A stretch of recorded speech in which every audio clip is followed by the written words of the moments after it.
Welcome to What's Up Poland, and with me, our guest host, Mark Twomey. Hello, Mark. Hi, Paddy. How you doing? Good. And you and I have run a fair kilometre together, but we've never really ever had a beer, and that's the subject of today's story. So, Mark, I just want to double check. Are you much of a beer drinker? Not really. I actually gave up drinking beer during COVID, which is probably a strange thing to do, considering all the panic that was going around. I think a lot of people were reaching for their fridge, but I went the other direction. I gave it up completely. So I didn't drink for 18 months or so. Interestingly enough, Mark, you're actually statistically speaking in the normal group, because I was doing some research into the Polish beer industry, as one does for this story. I love my background research. And it turns out the beer sales went flat, as it were, during COVID, because there were less sporting events. People are probably looking at saving the pennies, maybe even rescuing their bulging waistlines. Not talking about you or me, obviously, maybe more about me than about you. And it turns out that actually it was a pretty bad year for beer consumption, which is quite interesting. But there's some good news, Mark, I want to tell you. Some very good news. Poland, as far as I'm concerned, the epicenter of just about anything that's interesting in the whole world, number one country ever, is slowly, as it were, pumping itself up to becoming Europe's biggest beer producer. I bet you didn't know that. Well, I did not know that. No. Well, fortunately, thanks to the amazing program that's What's Up Poland, and we're so blessed to have our guest host today, Mark, with us. I can now reveal the results are in. It's like the Eurovision of beer producers, because Germany is still Nummer 1 in the beer production. With Britain not doing so well in Eurovision, is also dropping out of the European beer producer competitions, being as it is no longer a member of the European Union. And now Poland has sidestepped, or if you were, leapfrogged over Spain. Spain produced just 3.8 billion liters of beer, whereas that's actually very, very surprising. I didn't think Spain would be up there. I thought, like, where's Czech Republic and all this? Cerveza. Well, I didn't go into any of the little tadpoles that follow after number 3. Oh, okay. Apparently, they were in joint second place with Germany, Nummer 1, and now Poland is now at 3.9 billion liters a year. That's quite impressive, isn't it? That is quite impressive, yeah. I reckon in my lifetime, I probably drunk a fair bit of that. But obviously, this is global production, so across 1 year. That's not all drunk in Poland, I assume. That's exported. No, you're quite right. So Poland, as you know, is obviously an attractive production hub, and the beer that's made in Poland goes elsewhere. It's not just drunk in Poland. In fact, beer drinking is changing quite a bit. One stat I want to bring to your attention, Mark, is the number of non-alcoholic beers, or low or no alcoholic beers. You and I we like our non-alcoholic beers, don't we? I do. Yeah, I've gotten into that. I do like the taste of beer, but I just kind of gave up the alcohol side of it. So I made the non-alcoholic switch. Let's see now, Mark. I've created a secret list, which I haven't told you about, my top 5 non-alcoholic Polish beers. So if you're into non-alcoholic beer, I've been telling people in the UK about this.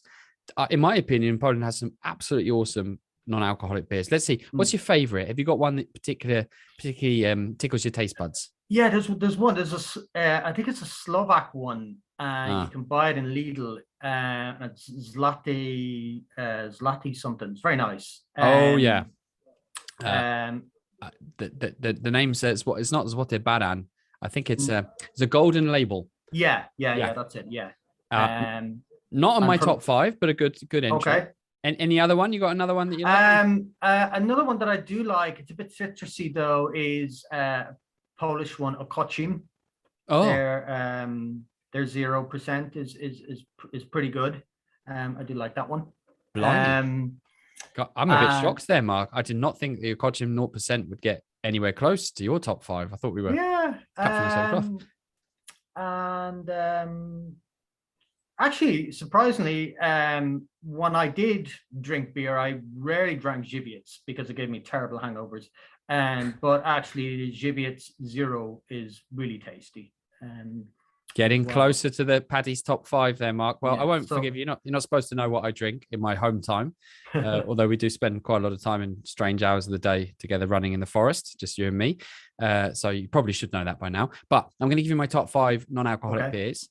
Jeden na 100, so 1 na 100, 1 out of 100, which is brewed by Komaran, quite an old. Apparently, I thought it was a new brewery. It turns out to be an old brewery in Ulster. Yeah, they're up north, aren't they? That's right. And Jeden na 100 is, I should just obviously make a disclaimer, it's not a 0% beer. I think it's got up to 1%, but nonetheless, I count that as non-alcoholic. You can't get drunk off it, let's say. You certainly won't feel the effect. it's got this delicious, real feel to the beer. You know, you don't really think, unless you drink two of them, that you're not drinking beer. So I think it's a good one if you're new to the scene. Miłosław, the little blue bottle with the blue. Yeah. Very different flavor. Quite. It's got a mixture of different teas actually in it. Bizarrely enough, and Earl Grey, I believe, is a part of Miłosław, but it's quite universal and it's very delicate. It's got quite a pale yellow look to it, quite a different color from a normal beer. I find that number 2 in my list. Number 3, now we're getting close. Żywiec IPA. 0%. Yeah, that's very good as well. Yeah, I have to admit, the 0%, the normal one, almost made the top 5, but then I discounted it because of the flavor. It's decent, absolutely. It passes muster very nicely. Then there's a Soviet bezalkoholowe APA, as the Poles would say. It's actually quite fruity, non-alcoholic. I've seen it more and more often. It's got a nice blue-yellow label, and it's got quite citrusy overtones, so I quite like it. Okay. And then there's Amber bezalkoholowe IPA, which I've seen from various points as well, which is also very nice. So what we're proving here is that if you're looking for non-alcoholic beers, you want to come to Poland, ladies and gentlemen, because not only is the country making absolute brimming tubs of the stuff, exporting it abroad and employing, by the way, almost 250,000 people, but there are over 1,000 Polish breweries. Can you believe that? No, sorry, 100 breweries producing 1,000 different types of beer. I've really done my research on this, Mark. Yeah, brilliant. Someone has to. Now, what do you reckon, Mark? Should we go and maybe instead of going running in the forest at weird hours, should we meet up for a beer one day? Yeah, I think so. Yeah, it has to be done. It'd be rude not to. It really would be. So if you enjoyed this episode of What's Up Poland, you can see us again for another episode. Today we were with guest host Mark Twomey. Who knows who we'll be with next week? Life's just so full of mystery.